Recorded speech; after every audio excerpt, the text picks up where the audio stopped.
56. Bab 16 MJDMP. Oh, ya, lalu bagaimana? Sudah sejauh apa pembahasan kalian? Tanya Umi Fahira penasaran. Ya, Ahmad lumayan banyak dapat info soal latar belakang Anjani. Jawab dokter. Ahmad seraya membenarkan posisi duduknya. Oh, ya, jadi gimana? Anjani berasal dari desa Sumber Asri. Ternyata dulu Ahmad pernah ada tugas penyuluhan di sana. Jadi untuk desa itu bagi Ahmad cukup familiar. Terang dokter. Ahmad membuat Umi Fahira tersenyum. 257. Tidak ada suatu yang kebetulan di dunia ini, Nak. Ada yang bilang, sebenarnya kita pasti pernah dipertemukan dengan jodoh kita tanpa sengaja sebelum akhirnya menikah. Macam Allah sudah mulai mendekatkan dan mengaitkan hati satu sama lain. Mungkin saja. Tugas penyuluhan kamu di sana saat itu memang salah satu jalan Allah untuk mendekatkan kamu dengan jodoh kamu. Anjani, terang Umi Fahira yang memberikan kesimpulan berlebih. Amin. Ya semoga saja seperti itu. Mi, Ahmad juga sudah sangat mengharapkan pernikahan ini. Jawab dokter. Ahmad dengan pandangan menengadah ke atas sembari tersenyum penuh harap. Mengingat. 258. Kembali mimpi yang menghampirinya semalam begitu terasa nyata. Amin ya Rab. Lalu informasi apa lagi yang kamu dapat? Tanya Umi Fahira. Penasaran. Info selanjutnya adalah status Anjani single. Dia anak tunggal. Yatim piatu sejak kecil. Terang dokter. Ahmad membuat mimik wajah Uminya seketika sendu. Ya Allah. Kasihan sekali Anjani. Sudahlah tidak bersaudara. Yatim piatu pula. Pasti hidupnya selama ini begitu berat. Apa dia hidup sebatang kara selama ini? Tanya Umi Fahira merasa sedih mengetahui latar belakang Anjani.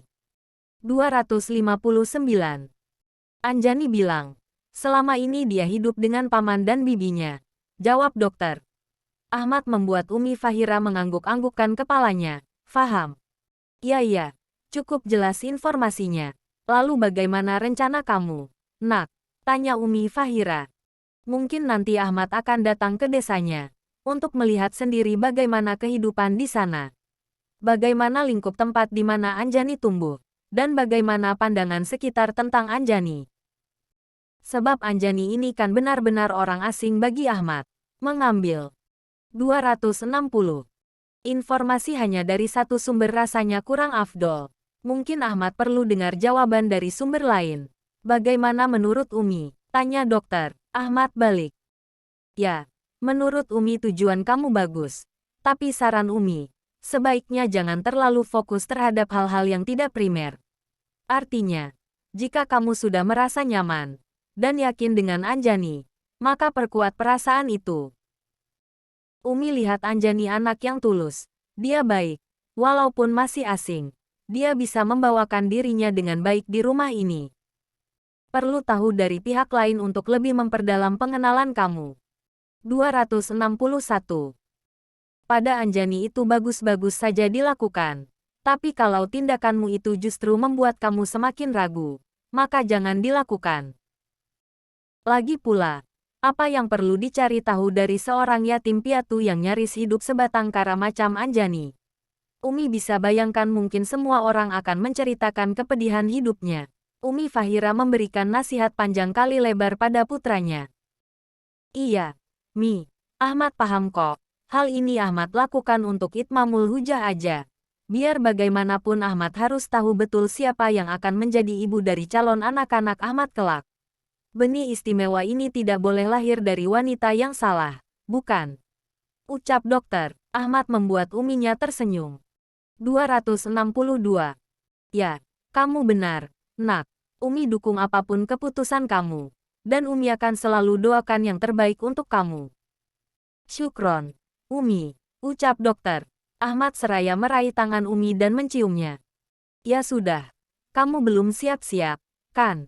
Sebaiknya kamu siap-siap. Setelah itu sarapan. Ucap Umi Fahira menyarankan. Siap, Umi. Oh, ya. Lupa Ahmad mau bilang. Kalau semalam Ahmad juga mengalih tugaskan Anjani menjadi babysitter untuk Zahira. Tapi Ahmad tidak menyebutkan status itu di depan Zahira.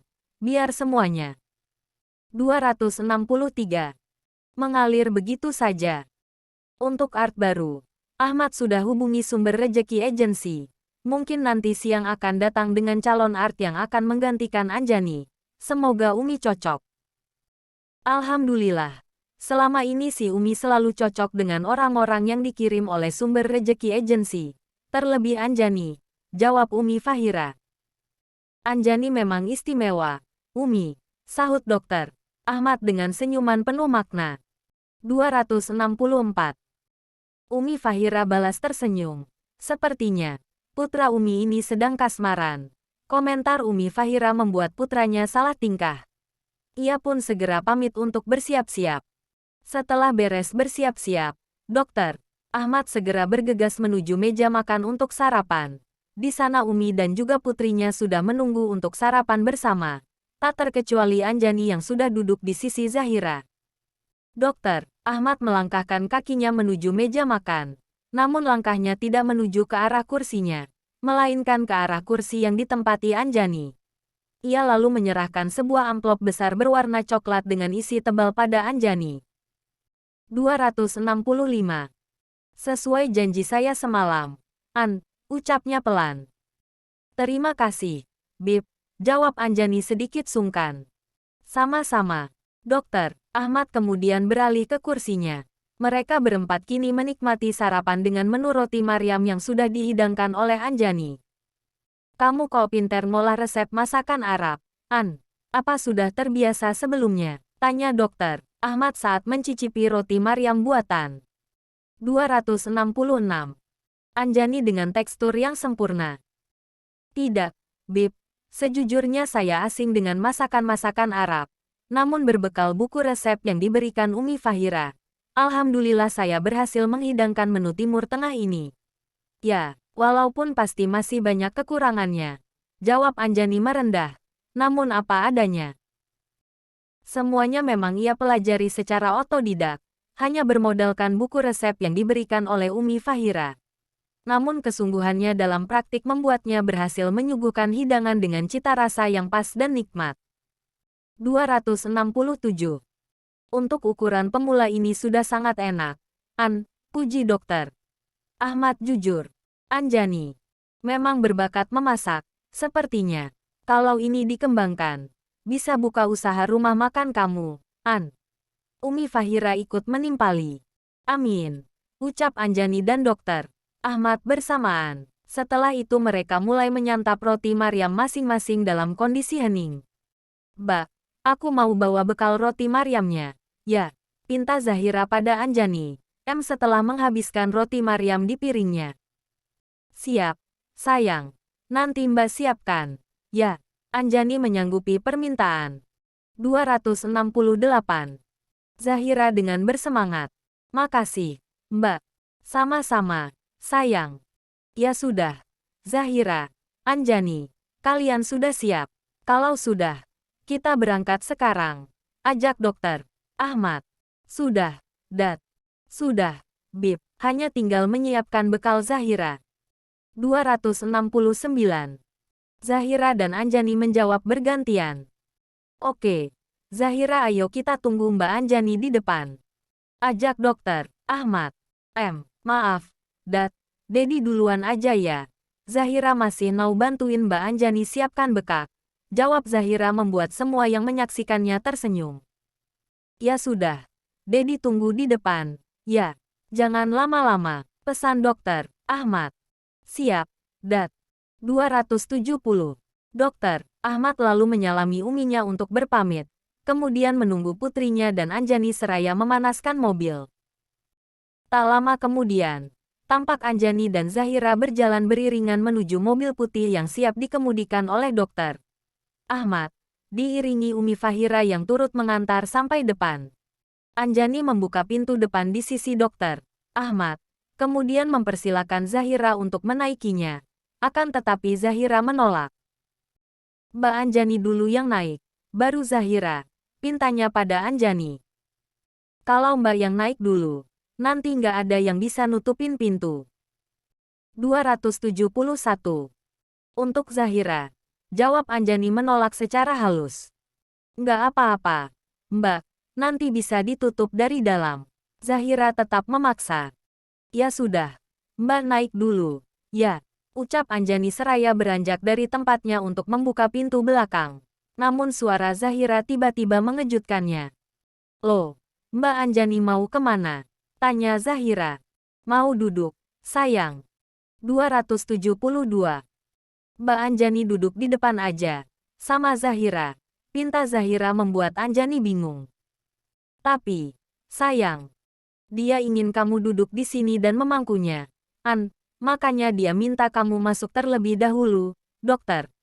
Ahmad turut menimpali. Mencoba menerjemahkan maksud putrinya yang belum dipahami oleh Anjani. Oh, gitu. Ya, Bib. Gumam Anjani pelan. Kemudian kembali beralih ke Zahira. Zahira cantik. Mbak di belakang aja. Ya, Zahira duduk sendiri di depan. 273. Oke, tawar Anjani lagi. Nggak mau. Zahira mau duduk sama Mbak Anjani. Jawab Zahira setengah merajuk. Ya sudah. Gimana kalau Zahira ikut duduk di belakang bareng sama Mbak? Anjani mencoba memberikan second opinion. Membuat Zahira berpikir dua kali. Saya yang nggak mau. Saya bukan sopir kamu ya, sahut dokter. Ahmad membuat Anjani semakin bingung. Sudah kamu naik saja di sini. Nggak apa-apa.